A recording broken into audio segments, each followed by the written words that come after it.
And then the truth starts pulling itself back, which is that we saw earlier that Jane takes quite a bit of medications. And when the sheriff finds all the medications, he collects them all. He's going to test them all, he says, and to prove that they're not illegal. And then he talks to her at the very end of the first season, and he says, without giving too much away, I can't find the ashes to the husband you claim to have. Yeah, and that's when we meet Mark Gantt for the first time, who walks in and says, I'm looking for my wife. It has a picture of Jane. Yes, and the photo she gave me, Crystal gave me a photo of her and her husband, Michael Sabatino. Michael is a little wink to the audience. He's the mechanic in all the episodes. I was going to play that part myself, but then I thought it'd be funnier if I asked Crystal's husband to do it, and he was happy to do it. So Crystal, on the first day of filming, walked in and handed one of our producers this photograph of her and Michael, and then our producer said, can we do whatever we need? Do you have a copy of this photo? And she said yes, and I don't know if you were there, Denise, but Heidi just tore it in half. Just Michael ripped. And it was great. And Crystal sort of laughed, and I'm like, here, take your husband. She's like, check it out. But it's a fun story because we really, in the first season, we learned who Jane was per Jane, but someone else has arrived, and what she's telling us may not be the truth. In the next episode... And even when she was telling it, she was not forthcoming, ever. Right. She never really looked at anybody. She never really volunteered anything. Yeah, her eyes are lowered a lot. Yes. Well, it's a classic thing. They always say that liars don't make direct eye contact. Exactly. And liars have a very difficult time remembering details because they're making them up as they go along. But the question is, the real question is, are you lying, or are you so heavily medicated that you don't even know what's real and what's not real anymore? And that's what I was starting to wonder, too, especially when her husband showed up. And, you're seeing different things and hearing a different story at that time. And dear Lola tells him to go stay at the same place, and he doesn't get treated very nicely. Which says something about dear Lola, my fine viewing friends. What kind of nice lady is like in the middle of the night? Go over to the inn. There's a crazy blind man. My favorite thing thus far for me is, and that was the day when I kept leaning on my chin and I couldn't talk. Go see Teddy. Tell him Lola sent you. I loved that moment. I loved it. I still can't figure out if Lola is psychic or she just knows everything. I know. Well, she says she's psychic. She said in the first season she was psychic. She is. She's mysterious, and she's not interested in having anybody know anything about her. And I had a friend many years ago that I worked with on a soap, and still a dear and loved friend, who always had a look. All the years I've known her, which is 120 right now, always had a look where she'd look at you, and it was just a look and she was stunningly beautiful. I know a secret you don't know. Actually, I'm talking about Susan Flannery. And there's a little, Lola knows so much and has been through so much and is rough around the edges and is a big city girl, and only she'd say gal, and is not a shrinking violet. And see, there I am. I'm in love with this character, so I'll shut up now and let Steve talk. Steve? Oh, I don't have anything more to. I don't know. I can't really add anything more. I can't give anything away. I won't give anything away. I know. That's the hard part. Well, how did you come across the house that you're using? Careful. Oh, Steve, did you see somebody made a comment about it was a house from Topanga Canyon? We don't tell where it is. Go ahead, Steve. Someone I know who's a very good friend of mine, she and her husband own a wonderful piece of property. And on that piece of property is this gorgeous house that was built in 1908. It was actually moved into this move from the original location into this new location. And we lucked out, and this wonderfully sweet friend of mine allowed me to film there at a muchly discounted rate of what she normally charges the average Joe. And they were, thankfully, they were thrilled to have us because I've gotten compliments from both of them on how much they enjoy it. I don't think, at one point they were, her husband was asking me, was thinking about putting episodes of The Inn on their website to try to get people to come up there and have weddings and stuff, and I didn't think that was a very good idea. I don't think people would want to. You know, a great thing about the house is everything, it's pretty. We had to do so much production designing. You know, we had to create a pageant for very little money. We had to create, the Champagne's home, which is much different than the home of my friends who own that actual home. In the case of the Inn, we didn't have to do anything. Everything you see was already there, minus the ball and some vials of pills.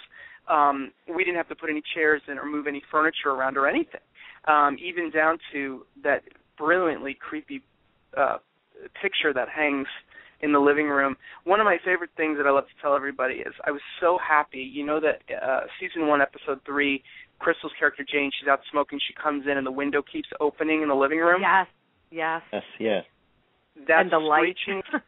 And the light. That light is the light in the house. We rigged it ourselves with a little. It took us 2 seconds to rig it. I'm actually the one clicking on and off. There's a moment in our outtakes where I'm so into what Crystal's doing that she's pretending to turn it, and I turn it off set. I forget that she turns to me. She's like, "You can turn it off?" And I was like, "Oh, I was all into your acting. You're so good." But the really funny thing is that, in so many things, we have to add in, we add in wind and birds, and, you can hear some dogs barking in the background of this latest episode. We added all that in post. But in the Inn, when the window keeps opening itself and she keeps closing it, that's the real noise of the window. I was so happy that it wasn't. It's nice and screechy and old times. It has that nice sound to it when you open it. Yeah. Oh, it's so nice. But it was really wonderful. And then the diner is a real diner, which you can go to in Los Angeles. It's in Echo Park. It's called Cindy's Diner. It's a functioning diner until 3 p.m. every day, and then at 3 p.m. when it closes, people rent it like we did, and you film in it. And the owner lets you film there. And that's so cool. Yeah, it was really good. I mean, we toyed with everything. We toured all these diners, but it's really hard to find a diner that isn't open 24 hours, Right. And you need it to your space. You need it to be quiet. We also toyed with the idea of building a diner set, but found that would have been way too much money, and that's why, it's interesting, and Denise will back me up on this, the diner that you see is 50% of the diner. It's a mirror of itself. It's the exact same setup on the other side. So we created a fake wall, like an imaginary viewer's wall that the camera would never move past. But if I pulled the camera back, you'd see the entire production department. I mean, we had like a foot away from where Denise is standing. It was like a rack of clothing and lights and tables and people just sitting there on their phones, and the actors are just acting, and everybody gets quiet, and it's pretty funny how we did it. So this was an interesting one because, like I said, it was so different than Pretty. So that's how we did it. Oh yeah, it's the complete opposite of Pretty. And that's not to say anything bad because they were both great, just in different ways. One's a comedy and one's a mystery. Yeah. Exactly. Now, how many episodes are in season 2? The Inn has 5. We shot 15 episodes, so there's 5 episodes a season. You guys are going to get 2 more episodes coming up, and then it'll be a big cliffhanger on July 1st, I believe, and we'll come back the first Monday of October, and we'll take you the 5 episodes after that. And this is a series. We have shot it all. It's done. There is a definite ending. It's not going to leave you. You will get the answers. I promise you'll get the answers to all your questions. But with a big surprise. Yeah, sure. There's a few. There's a couple major surprises. The last episode, I think, will please everybody because the last episode is going to probably come in around 8 or 9 minutes. It's a very long episode. So you guys have gotten a bunch of short episodes, but we're going to retell in the very last episode in November. We'll take you through the entire show, all the episodes again. Yep. Ah. We're going to recreate it for you so that you can, because sometimes like you forget details, so this way you'll go, oh, that's why he did, and certain questions will go unanswered because that is how life works. So one question that will go unanswered is Lola wearing a wig? Oh, gosh, now I gave it away. Shoot.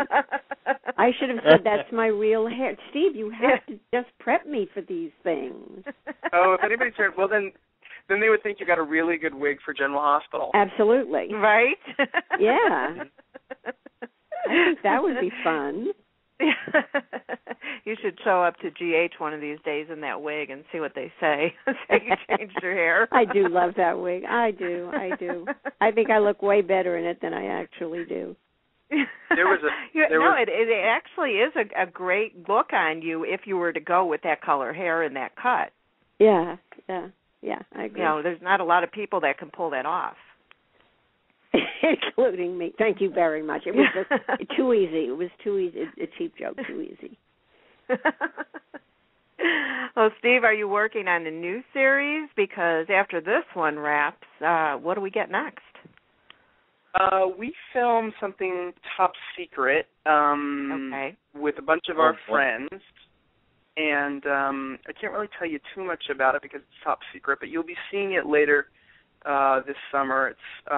It'll actually come out before we finish up the end. It'll come out probably in August or September. It's really fun. And then on top of that, this August, we're actually doing a live event. We are doing the first ever Hot as Hell Fan Fest here in my hometown of Palm Springs in August when everybody in town leaves.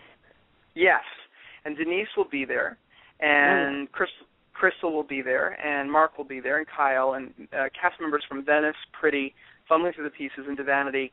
We are, it's going to be at the Riviera Hotel, which has been refurbished. It's where Frank Sinatra and Sammy Davis and Dean Martin used to play before they go to Vegas.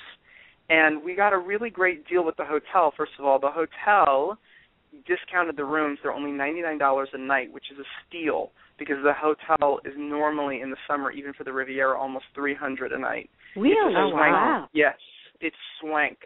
It's swank. And then on top of that, because I'm such a good negotiator, they have a daily $28 resort fee that I got them to waive. So you're only going to pay $99.